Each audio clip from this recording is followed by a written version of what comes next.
What's up, everyone? Welcome to the channel Clearly Crypto, the channel where we want to know more, grow more, and reap the benefits from it. Today, I have some interesting news for you guys.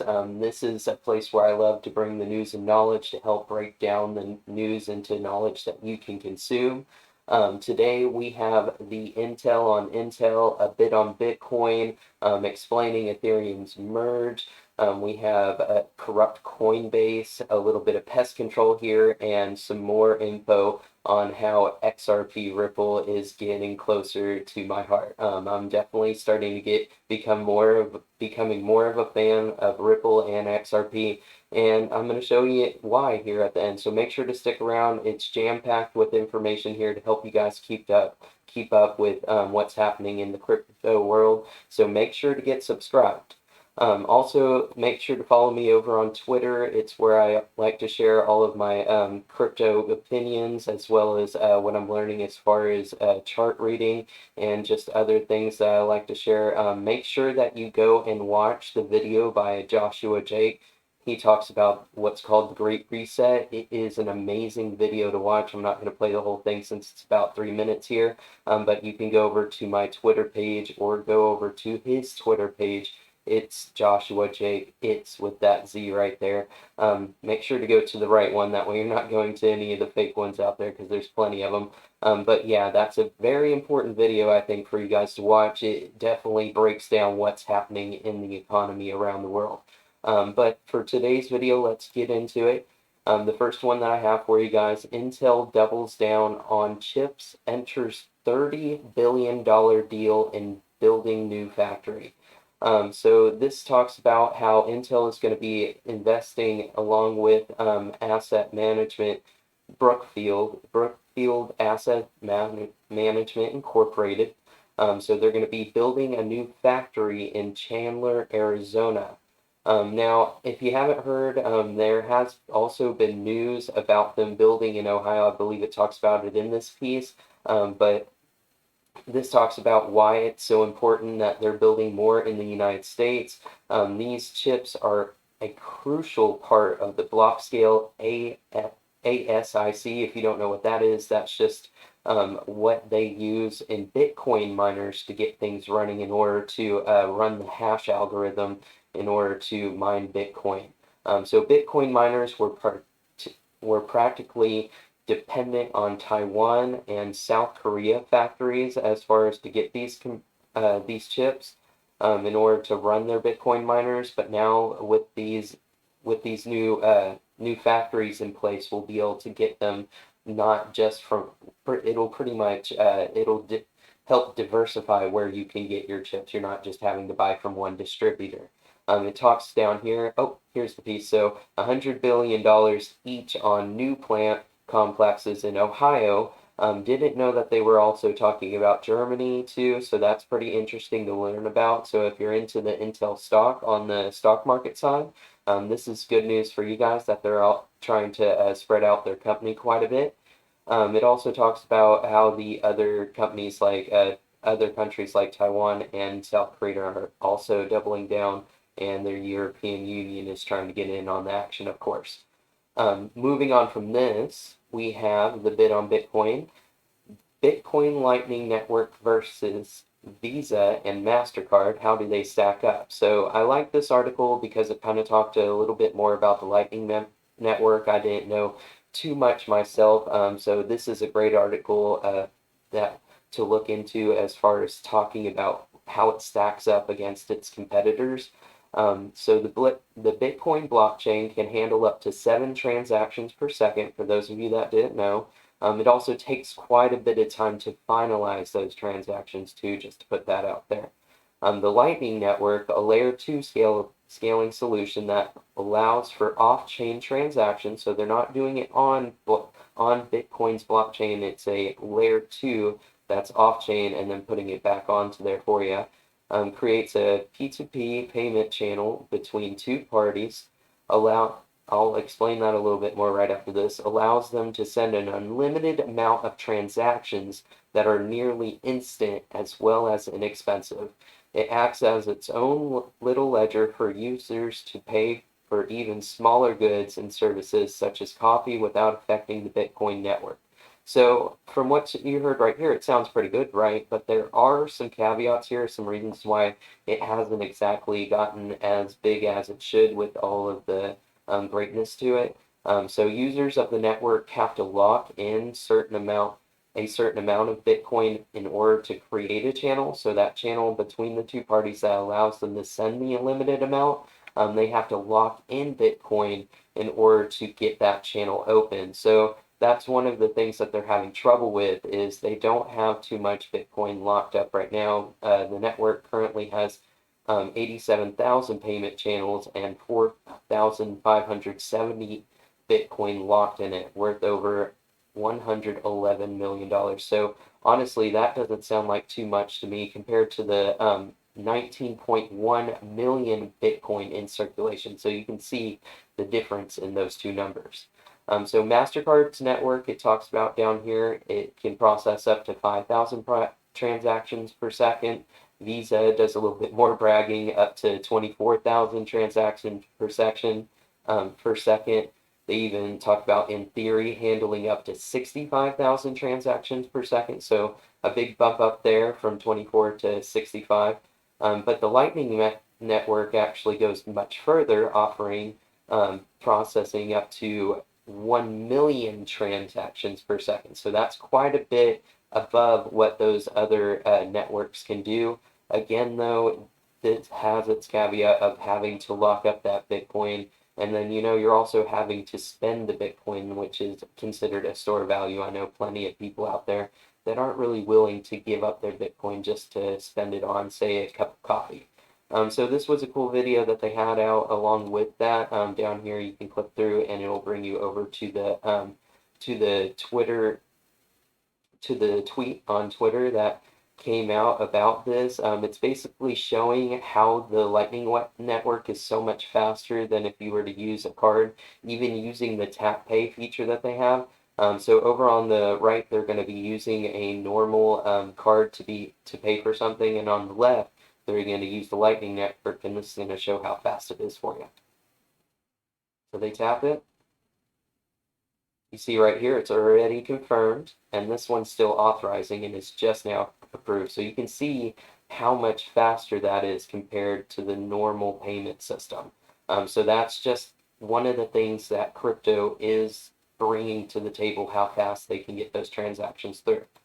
So now the news on Ethereum. The Ethereum Foundation has confirmed September dates for the merge. So they had some more concrete dates come out to let you guys know what's happening with it. It's going to be split into two upgrades, one called the Bellatrix, the other one called Paris.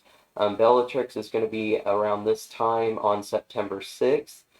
This will be the beginning of the merge. For those of you that don't know, it's not all going to be just, a snap and it's into the next thing. It's not just going to go from proof of stake to proof of work to proof of stake that fast. So with this, it is going to take some time. Paris will be triggered sometime between September 10th and September 20th. So this is the one that everybody's been hearing about on September 15th. It looks like they've given them a little bit more wiggle room in case they come out a little earlier or a little bit later. I think that's a little bit smart on their part, in my opinion. Coinbase has done some pretty crazy stuff with this. Moving on from that, just kind of connecting from it, Coinbase unveils liquid staking token for Ethereum ahead of the merge. So this is pretty crazy, in my opinion. Coinbase will launch its own liquid staking token called CBE, which users can get in exchange for ETH that Coinbase will stake on proof-of-stake version of Ethereum. So it's called Coinbase Wrap Staked ETH. It's basically just a knockoff of Lido's version, Staked ETH. What Lido is doing over there will let Coinbase users engage in so-called liquid staking, so the same thing that Lido's doing. In Ethereum, staking requires users to lock their Ethereum, so liquid staking is a way around this. So it's pretty crazy that they're doing this. With that, it just kind of brings up more collateralization, in my opinion, with people being able to not only lock up their original money in Ethereum, but you know how I'm saying it goes from dollars to Ethereum, then you're locking your Ethereum into the protocol in order to get your staked ETH, and then you're going to be locking up that staked ETH into another protocol in order to get rewards on that as well, because that's generally what they're going to be expecting people to do with this.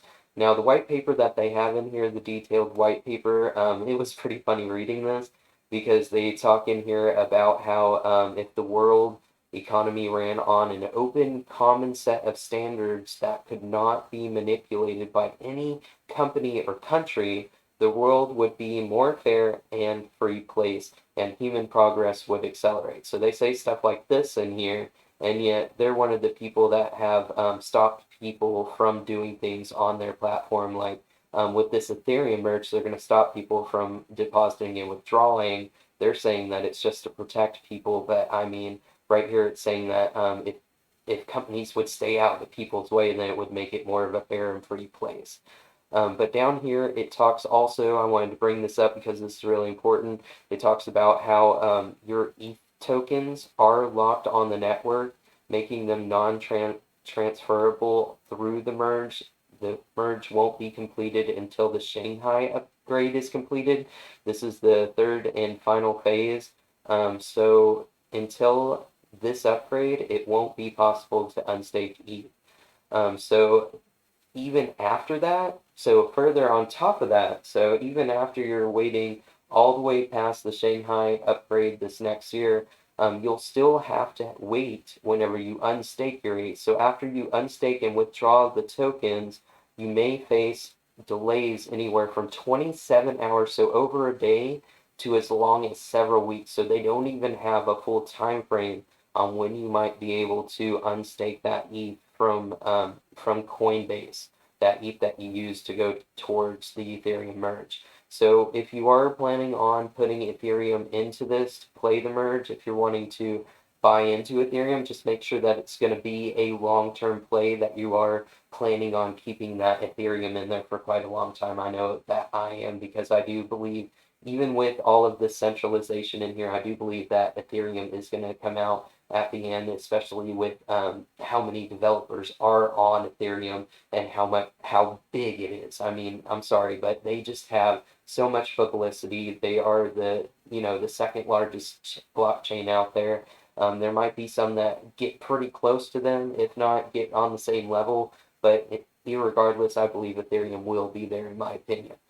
So moving on from that, more Ethereum news though. Bug bounty quadruples for Ethereum network, up to $1 million payouts ahead of the merge. So I wanted to bring this article, because it was cool reading about it. It just talks more about how cryptocurrency is bringing more jobs to the market, how it's allowing more people out there to make money on it. So this talks about how between August 24th and September 8th, all merge-related bounties for vulnerabilities will be quadrupled for white hats testing the network. So this is people who hack, but they do it for the good of networks. They basically go in there, find the bugs, they let the network know that there's a bug in there, and then as the network identifies as they identify critical bugs, those that have high impact or likelihood of high impact on the blockchain, those will be worth up to $1 million. So the bounty program also allows submissions for low, medium, and high risk bugs. So you don't have to be the best and brightest programmer out there or coder out there to get in there and get a little bit of money out of this. If you can even find one of these low risk bugs, you can make a little bit of money just off of the merge this way as well. So this is yet another way for you guys to play the merge and make a little bit of money off of it. So moving on from that, not trying to let this video to get too long, so sorry. I know that I try to get as much detail into these, and it does make it a little bit longer sometimes. Glad that you guys stick around for it, though. I definitely try to make it worth it for you. This article talks about how Binance calls XRP ledger first major blockchain to be certifiably, couldn't say that for a second, carbon neutral. So as I was saying, XRP and Ripple are just getting closer to my heart. They are just being, man, there's just so much news out there about them and what they're doing. The next article is about them as well. I'm just starting to learn why they are such a great token, why they are such a great company. And you have to remember that they are two separate entities. You can't put Ripple and XRP in the same state. Ripple has XRP as a token, but Ripple is its own separate entity. So the education arm of the world's largest crypto exchange by trade volume, that is, has a lot of nice things to say about the decentralized public blockchain XRP ledger, that is, and its native token XRP. So this talks about all about XRP. David Schwartz has his little speech down here talking about XRP as well. It's not really a little speech; it talks quite a bit of good stuff about them. Love David Schwartz. He's a really cool guy. Love reading all the tweets that he has out there. He has quite an opinionated way of going about things, so it's always fun reading about it. But what it is Binance Academy is the one that's doing this, talking about XRP and their ledger. So it talks about the video that they have in their Binance Academy right now that they're doing, which, if you didn't know, you can go in there and do this. You take and pass the quiz on XRPL, and you can earn some free XRP. So if you guys are looking for some free cryptocurrency, here's a way for you to do it. I know Coinbase also does their crypto learn and earn. They're doing their crypto learn and earn. I believe, yeah, even crypto.com has their own version of it too. So a lot of these exchanges try to do it to help further the cause and get people informed on crypto. So the different things they have to say about them is that XRPL was built with the purpose to enable a world where tokenized value is exchanged as quickly as information. XRPL is stable, scalable, fast, and energy efficient. Transactions are cheap. They're on average less than a fraction of a penny. The XRP ledger is friendly to our planet. This is the big part. It is the first major blockchain to be certifiably carbon neutral. So it was big that Binance came out and actually said that about the XRP ledger. So for those of you guys that didn't know, also the Federal Reserve, I believe it was the Federal Reserve. I know that the people with ISO 20022, it could have been Swift actually. Swift came out and said that Ripple is actually one of their partners with the ISO 20022. So this is big along with it. So it talks about their federated consensus protocol, which helps so that no single participant can decide which transactions take priority. It talks about their cryptocurrency XRP and how great it is.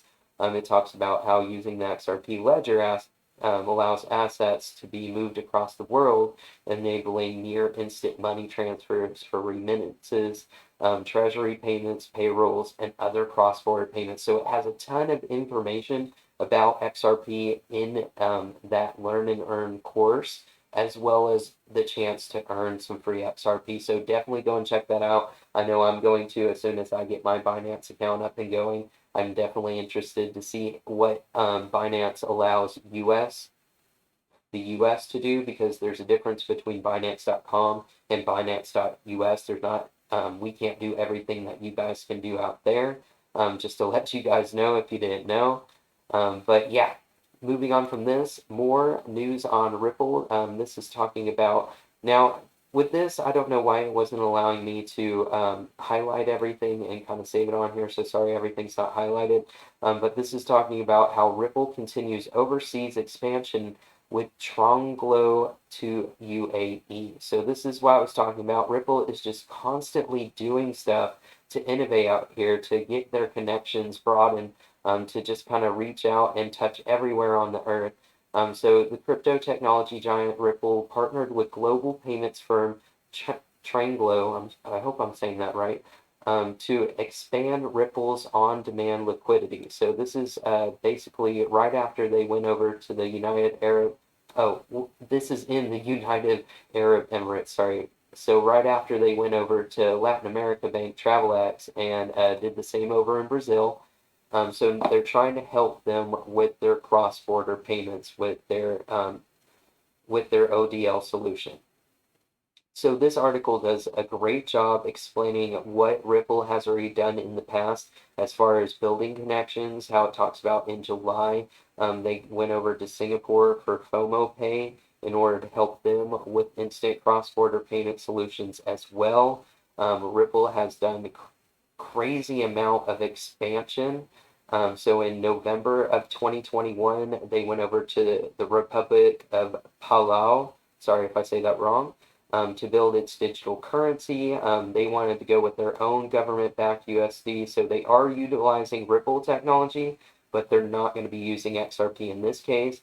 In July 2022, they went over to Colombia's national land and announced adopting Ripple's XRP ledger to digitalize the land registry system. So I need to slow down here so I'm not stumbling so much.